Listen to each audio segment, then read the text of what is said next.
我不是 vlog， 我是 vlog， 我不是 YouTuber， 我是 YouTuber， 最要是我们是北马搞怪团。小姐姐吃过牛轧肠吗？没有吃过，但是兰花饭算不算牛轧肠？哎，兰花饭算是牛轧肠的类似嘞。然后跟你们讲哈，冰岛呢，我们要找牛轧肠都已经是很难了，正宗的牛轧肠，而且是15年了的哎。哇，啊，还敢久啊？对呀，15年的 recipe， 等下我们去 test 看。快点。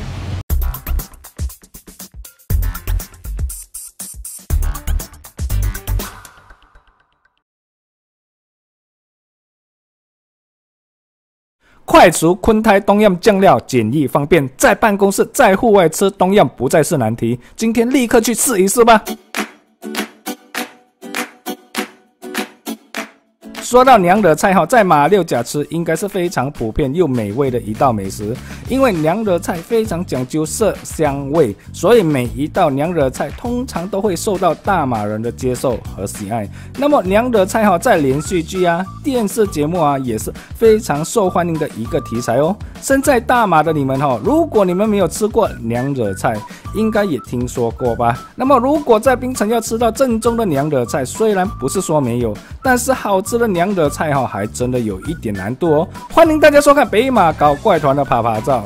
这一次为了寻找好吃的娘惹菜我们今天会去试一试有15年经验的中泰娘惹老味道 Red Chopstick 红筷子哦。为什么是中泰娘惹餐厅而不是纯娘惹餐厅呢？因为考虑到小姐姐巧文没有真正吃过娘惹菜，至少如果她吃不惯至少还有其他的选择。你看这家红筷子餐馆多么贴心，来 Ice 女神带小姐姐巧文去试一试吧，希望她也会喜欢娘惹菜啦。我们出来玩淋一点点雨不用紧不用紧的，最重要是对呀，找到这个红筷子。哦，原来是这里。对，这间。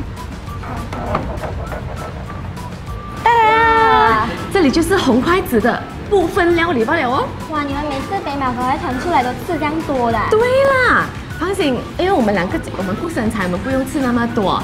你知道我们背后这些单位这些助理尤其是导演这位你看他身材不会腻你的，他吃很多的。那你喜欢？刚才你讲你吃过这个兰花饭对吗？我点给你吃的。哦。你好吗？还没有吃到味道过。还没有吃到味道过。那你要知道它大概多少钱吗？应该10多块吧。这个不用7块9吧。它的名字是椰浆饭王汁辣酱。哇塞，你那么长这名字。老板我们尝试一下那名字改短一点。可是我懂不一定它那样长因为它真是什么都有，所以它字比较长一点。这是什么？荷叶饭，包的是什么好。等下看来看我们嘛知道咯。好 ，OK， 来再来这个你看，这个是我点的这个宫保猪肉片，还有配什么？这个你开的是它的出名的麻油猪肉。麻油猪肉。这个小朋友你其实有喝酒的吗？没有啦有些是晚上不会喝酒，可是不用紧，早上我们可以吃一些这个米酒鸡。还有一点点的酒精味，拌了，吃了可以补身的。这个吃了不会醉的，不用紧。还有那个沙爹很香。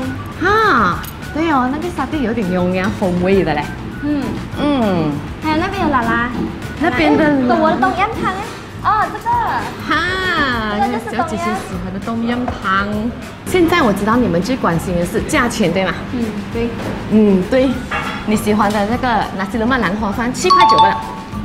哇。很便宜哦。便宜。又很大碗对呀，那么多料足然后这个特制的米酒鸡13块9吧。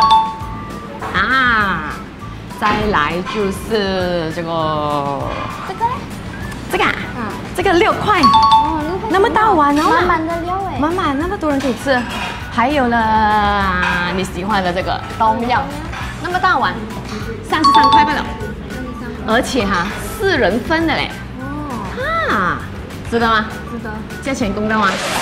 是不是开始眼花缭乱了呢？是不是开始流口水了呢？对的，红筷子这里的娘惹咖喱鱼、千瑞妞妞沙爹荷叶炒饭，还有就是这里的汤圆等等都够力的好吃，都是这里必点的菜肴。当然还有那些宫保鸡丁还有很多很多都是必吃必试咯。谢谢大家观赏北马搞怪团的啪啪照，记住我们不是 Vlog， 我们不是 YouTuber， 我们是北马搞怪团。如果想吃娘惹菜你们一定要来白杨的 bus 槟城不跟江部这一带的红筷子试一试因为这里不止娘惹菜的味道非常不错最重要的是价格还非常合理最后也希望大家记得 subscribe 我们 YouTube channel 还有我们的 Facebook page， 拜拜。